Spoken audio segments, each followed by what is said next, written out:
What's up everyone, welcome back to another video, and this video I'm going to talk about how to fix Star Wars Battlefront 2 is having content fail to load on your Xbox. So many users is having this particular issue and they keep on saying they're having the issue and they were trying to download the Star Wars 2. It ended up in saying this issue. So the first one is all about, we just need to go over here, click over here on the profile icon, make sure that you sign in. If you're not signed in, that is fine, just get into settings.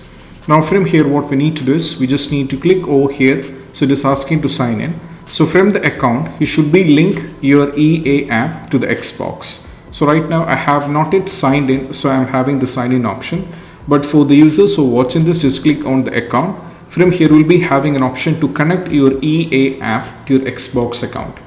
And once afterwards try downloading the Star Wars on the Xbox, you'll not be having the trouble.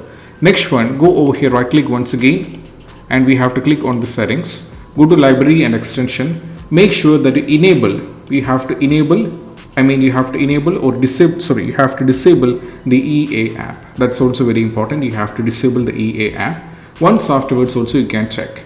And also parallelly you can also try search for Star Wars Battlefront here like this. So make sure whenever you are trying to download the Battlefront, most probably the issue happens is because most people try downloading not the original Battlefront, they try downloading the add-ons. So make sure that you search for the Star Wars Battlefront 2 and you have to play with the Game Pass if you're having the Game Pass, or you can pay for the game and you can download it.